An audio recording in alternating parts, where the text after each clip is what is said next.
सनातन संसार में आपका स्वागत है। वेदांत हिंदू धर्म के सबसे प्राचीन और पवित्र ग्रंथों वेदों की शिक्षाओं में गहराई से निहित है। विशेष रूप से उपनिषद दार्शनिक ग्रंथ जो वेदों के अंतिम भाग का निर्माण करते हैं को वेदांतिक दर्शन की नींव माना जाता है। उपनिषद अस्तित्व, स्वयं की प्रकृति और परम वास्तविकता के बारे में गहन आध्यात्मिक प्रश्नों का पता लगाते हैं जो वेदांत के विकास के लिए आधार तैयार करते हैं। क्या आप जानते हैं कि अल्फा टब नामक एक मंच और एक उत्पाद है जो आपके बच्चे को कम उम्र में ज्ञान और शब्दावली के बारे में बहुत कुछ सीखने में मदद करता है। अंत में एक आश्चर्य के लिए बने रहें। इस खंड में हम ऐतिहासिक और सांस्कृतिक संदर्भ पर चर्चा कर सकते हैं जिसमें उपनिषद उभरे। ये ग्रंथ अनुष्ठानिक वैदिक प्रथाओं से दार्शनिक जांच में संक्रमण का प्रतिनिधित्व करते हैं।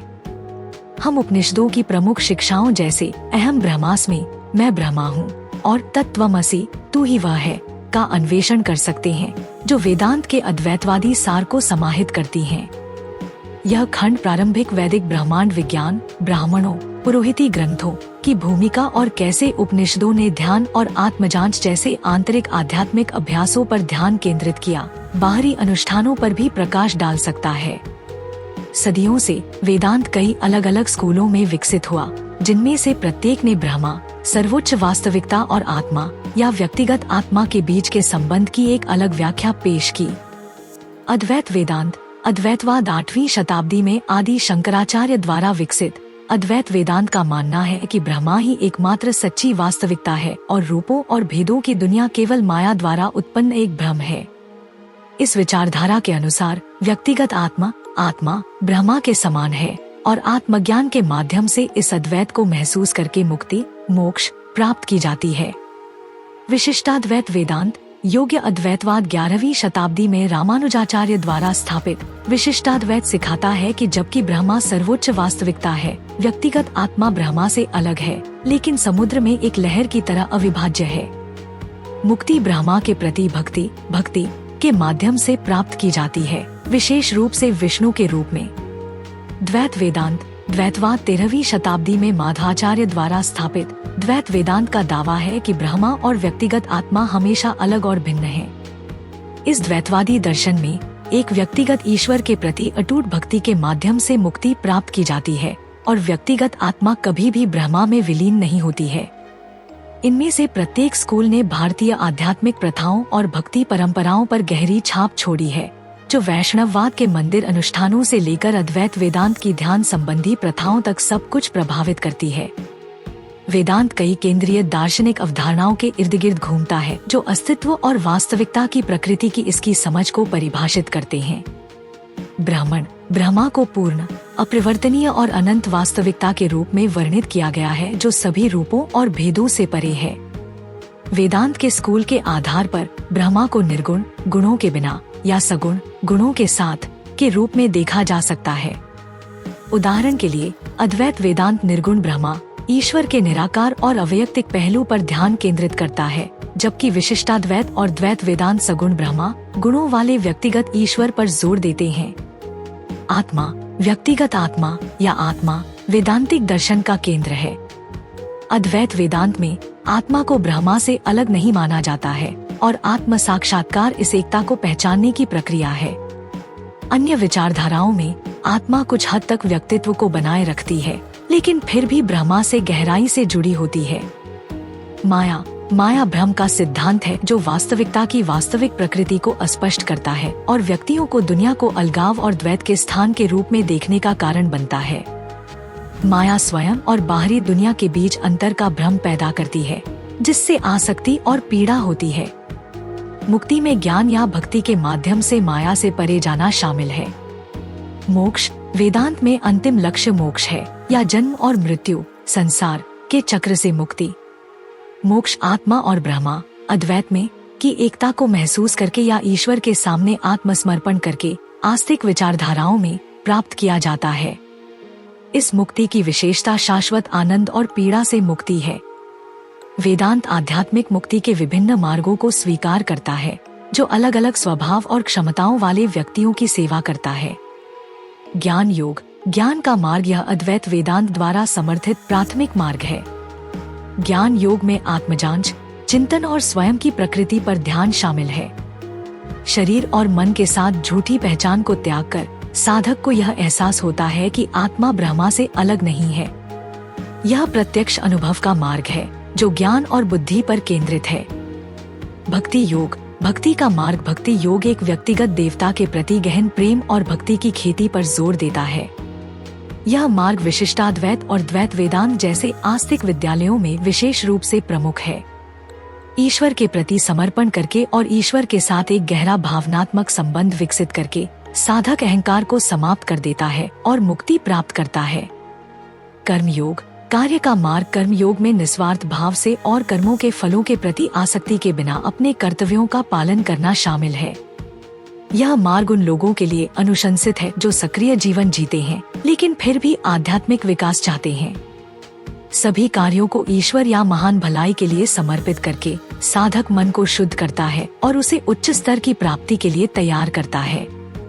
इनमें से प्रत्येक मार्ग की अपनी तकनीकें, अभ्यास और दार्शनिक आधार हैं। वेदांत सिखाता है कि सभी मार्ग जब ईमानदारी से चलते हैं तो अंततः मोक्ष के एक ही लक्ष्य की ओर ले जाते हैं। आधुनिक दुनिया में वेदांत कालातीत ज्ञान प्रदान करना जारी रखता है जिसे विभिन्न समकालीन चुनौतियों पर लागू किया जा सकता है। वेदांत की शिक्षाओं ने आध्यात्मिक साधकों, दार्शनिकों और वैज्ञानिकों को समान रूप से आकर्षित किया है। इसकी वजह चेतना और वास्तविकता की प्रकृति के बारे में इसकी गहन अंतर्दृष्टि है। मानसिक स्वास्थ्य और कल्याण, वैराग्य, आत्म साक्षात्कार और आंतरिक शांति पर वेदांत की शिक्षाएं आज की तेज तर्रार दुनिया में तनाव, चिंता और अस्तित्व संबंधी संकटों को प्रबंधित करने के लिए मूल्यवान उपकरण प्रदान करती हैं। ध्यान और माइंडफुलनेस जैसी प्रथाएं जो वेदांतिक परंपराओं में निहित हैं, ने भावनात्मक संतुलन और मानसिक स्पष्टता प्राप्त करने के साधन के रूप में व्यापक लोकप्रियता हासिल की है। परस्पर जुड़ाव और वैश्विक सद्भाव। सभी प्राणियों की एकता पर वेदांत का जोर वैश्विक एकता और करुणा की भावना को बढ़ावा देता है।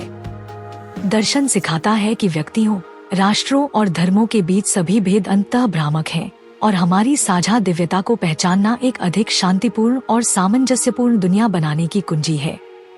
पर्यावरणीय चेतना। स्वयं, पर्यावरण और ब्रह्मांड के बीच अंतर संबंधों की वेदांत की समझ पर्यावरणीय प्रबंधन की गहरी भावना को प्रेरित कर सकती है।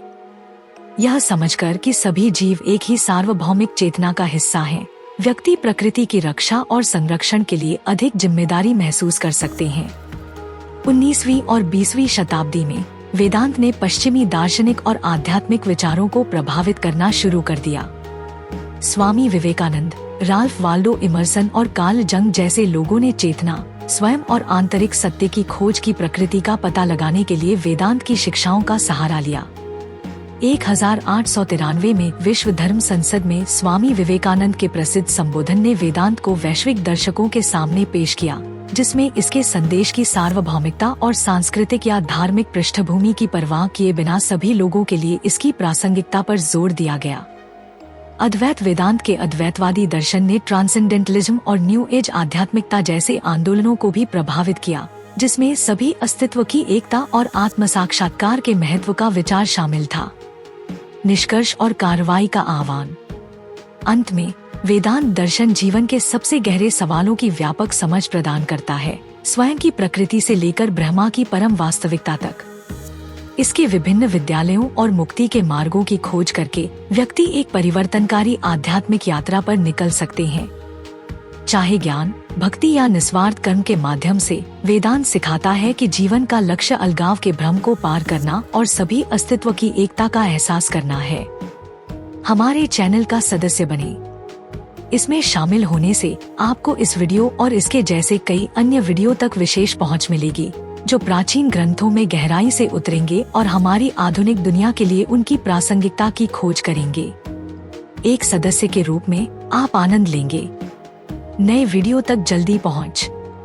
सदस्य शाउट आउट, फोटो और स्टेटस अपडेट। केवल सदस्यों के लिए वीडियो। ऋग्वेद और अन्य प्राचीन ग्रंथों के गहन ज्ञान में तल्लीन होने के इस अवसर को न चुकें। नीचे दिए गए ज्वाइन बटन पर क्लिक करें और आइए मिलकर ब्रह्मांड के रहस्यों का पता लगाएं। देखने के लिए धन्यवाद, और मैं आपको केवल सदस्यों वाले अनुभाग में देखने के लिए इंतजार नहीं कर सकता। अगली बार तक उत्सुक रहें और खोज करते रहें। अपने जन्म वर्ष के अंतिम अंक के साथ टिप्पणी करना न भूलें और अपनी अंतर्दृष्टि साझा करें। मुझे अल्फाटब क्यों पसंद है? अल्फाटब छोटे बच्चों को कम उम्र में ही सनातन मूल्यों, ज्ञान और शब्दावली से परिचित कराने के दिलचस्प तरीके प्रदान करता है। अल्फाटब बच्चों की शिक्षा के लिए एक अनूठी अवधारणा के साथ एक शब्दावली किट भी है। यह स्कूलों में भी एक बेहतरीन किट के रूप में काम कर सकता है। माता पिता अल्फाटब मोबाइल ऐप का उपयोग करके बहुत सारे टब शीट और टब कार्ड बना सकते हैं और अल्फाटब का उपयोग करके मजेदार गेम के माध्यम से अपने बच्चों के साथ जुड़ सकते हैं। मैंने अल्फाटब ऐप का उपयोग किया है और वीडियो में दिखाए अनुसार टब कार्ड बनाए हैं। जब मैंने पहली बार अल्फाटब देखा तो मुझे पता था कि मेरे भतीजे और भतीजी इसे पसंद करेंगे। यह बच्चों के अनुकूल सामग्री से बना है, बहुत अच्छी गुणवत्ता वाला है, टूटने वाला नहीं है और लंबे समय तक चलेगा। मेरे प्रोमो कोड सनातन से 20% छूट प्राप्त करें। लिंक विवरण में है। यह हमारा सौभाग्य है कि हम अपने सनातन धर्म के ऐसे अद्भुत ज्ञान को फैलाने में सक्षम हैं। हम चाहते हैं कि आप अधिक से अधिक लोगों तक पहुंचने में आपकी मदद करें ताकि वे हमारे धर्म के बारे में जान सकें। हमारा आपसे अनुरोध है कि हमारे वीडियो को अधिक से अधिक लोगों तक साझा करें। कृपया हमारे अन्य वीडियो देखें। सनातन इतिहास के अधिक वीडियो के लिए सनातन संसार आई की सदस्यता लें।